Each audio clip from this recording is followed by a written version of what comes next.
Bales, and welcome back to another AFL Fantasy round review. Round 23 is done. We've only got one more round left. Can't believe the AFL Fantasy season for 2023 is almost over.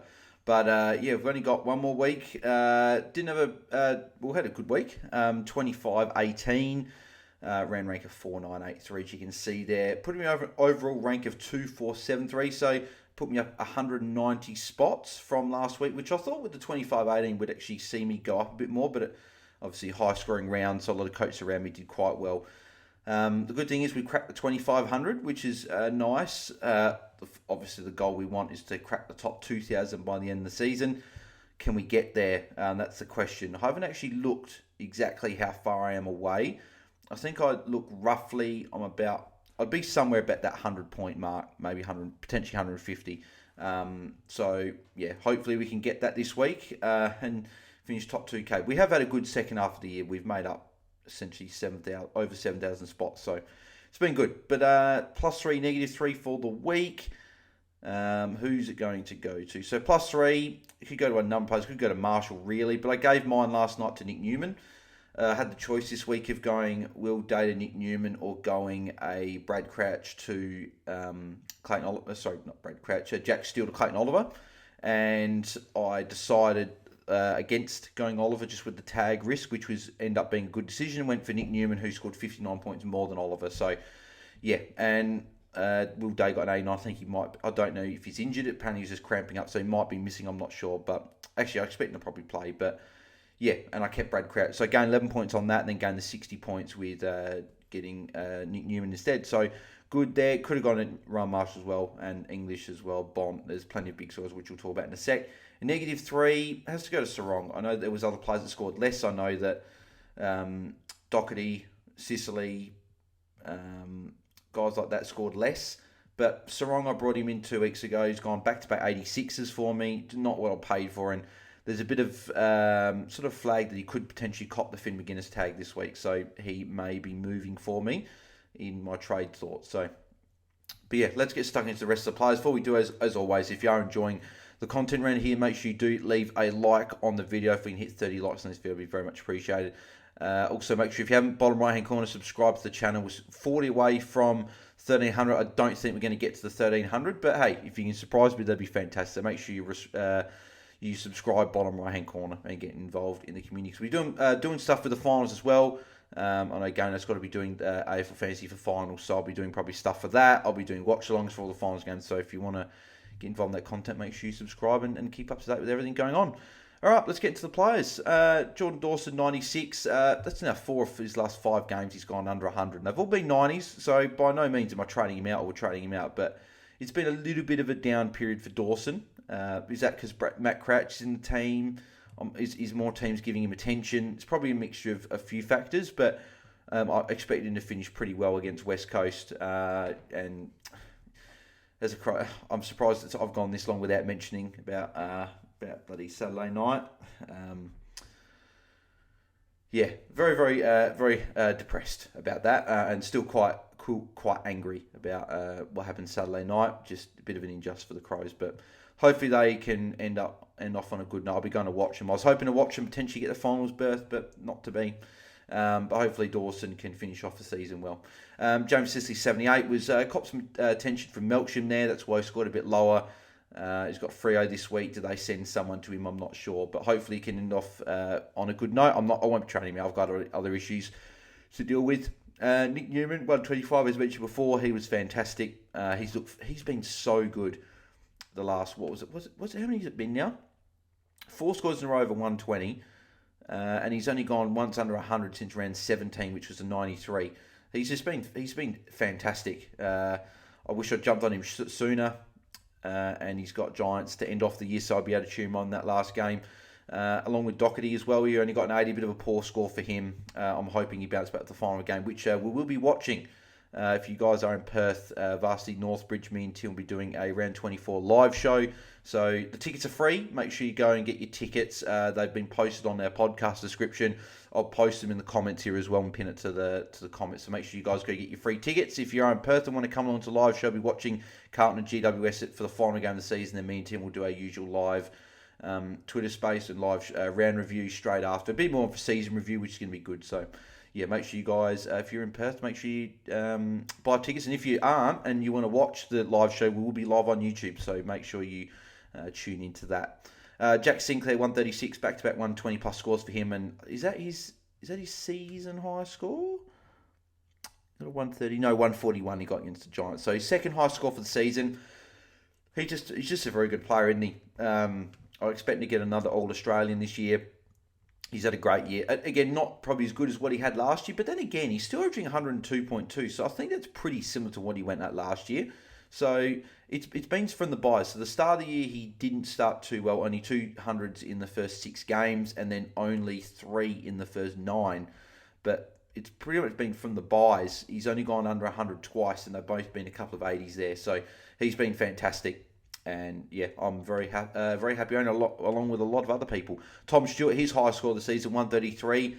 St Kilda, obviously great matchup for defenders. He's got the Dogs this week at GMHBA, so I expect him to have a good game. Duncan not playing as well. I'm assuming he has accepted the suspension. I'm not 100% sure on that, but I'm assuming he has. So Stewart will be back there by himself, no Duncan. So I expect another good score there. Mullen obviously not playing.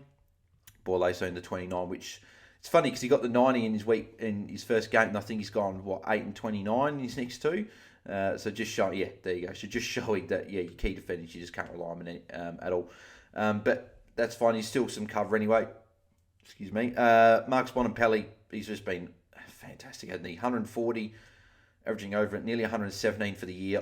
When I picked him at the start of the year, I didn't expect him to go 115, 120. I thought he can go 110 in this sole midfield role, but he's been better than what I could have thought. It sucks I could have made a few other better picks because he's been a great pick for me, and maybe that it's helped me to be ranked where I am, but it would have been good if I could have been ranked sort of top 1,000, top 500, maybe even top 100 with a couple of different picks. Oh, been a long day, but I don't feel tired, but I'm yawning. The people that watch these reviews know that I do normally yawn tune these reviews just because I know I record them a bit later in the evening. Zach Merritt, 94. They got absolutely thumped. Him and Parrish, 96 as well. Put them together. I normally go in order, but they both Essendon got dismantled, so I expect them to be fine. Collingwood, good matchup this week. Their midfield's banged up. I expect Merritt and Parrish to go pretty well, and Merritt could even be a VC shout this week. So, yeah, I'm not trading either, and I think both will go well this week. Rory Laird on debut for the second time for me this year. This was a lot better than the last one. 57 last time. He more than doubled that this time. 118. Looked great.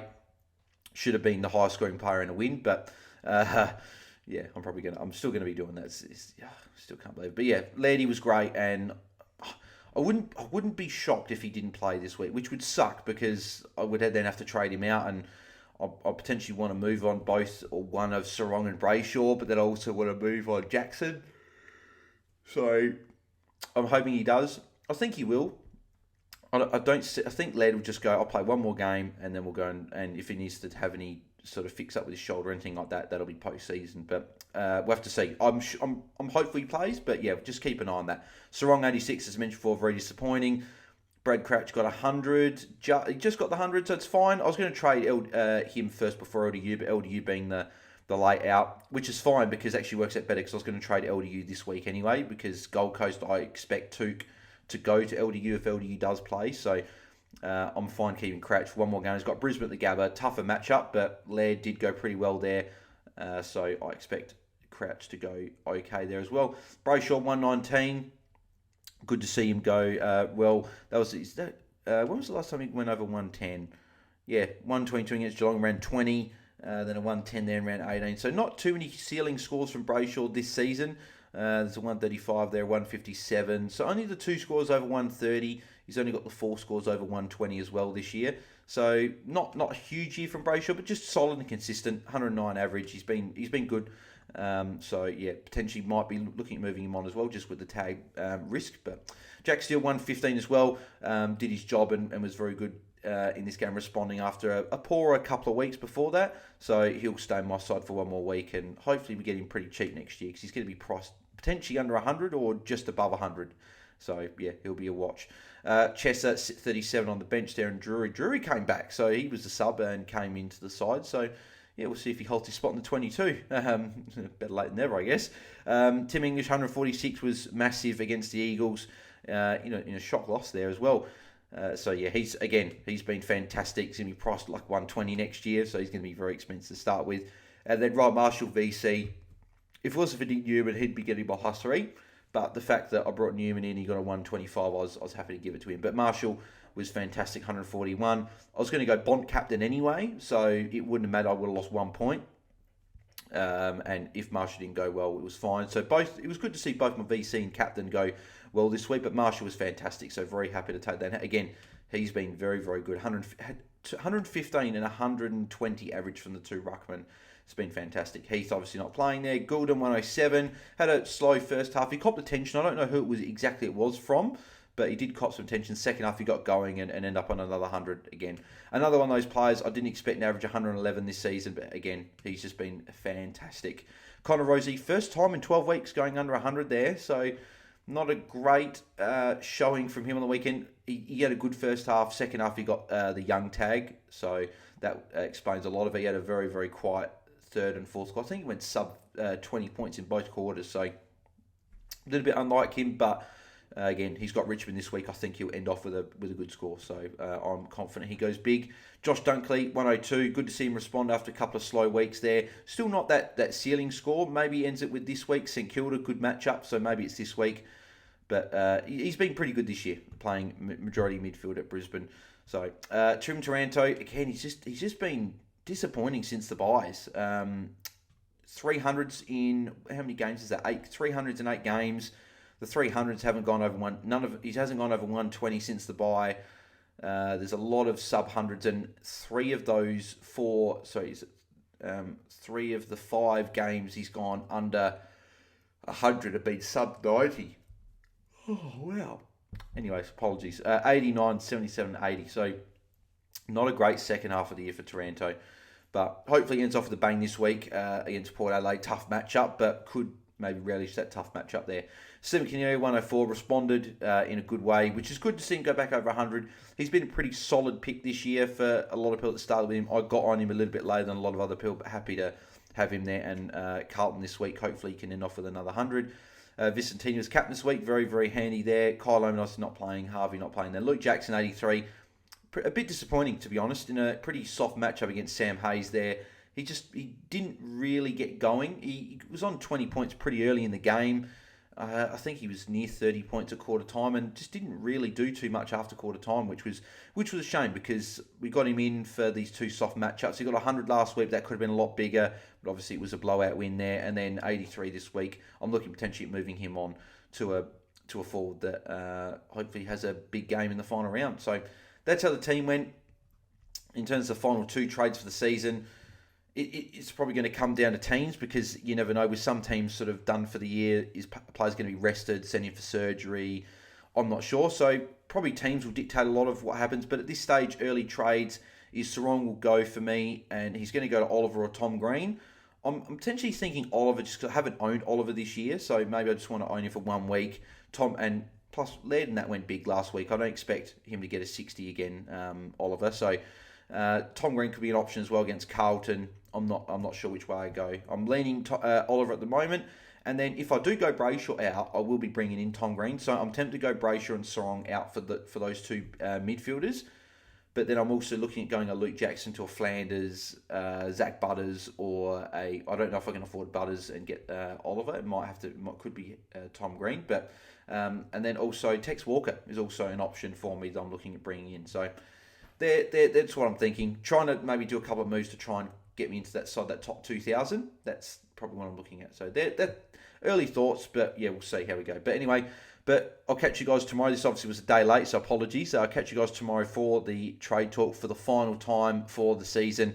But if you did enjoy the video, make sure you do leave a like, subscribe to the channel if you haven't already. 1,300 is the goal, so whenever we can hit that, that'd be very much appreciated. Turn notifications on so when I go live or upload any other content. And all the social media links are in the description below, so make sure you go and follow me across all those. I'll put I'll put the link to the tickets in for our live show this Sunday at 4 p.m. Perth time in the description and also in the comments, so you guys can go get tickets there. If you are from Perth, make sure you do and get around it. Hopefully see some of you guys there. And yeah, that'll be it. So I'll catch you guys tomorrow for the final trade talk for the season. So have a good day, guys, and I'll catch you guys in the next one. I'm out. Cheers.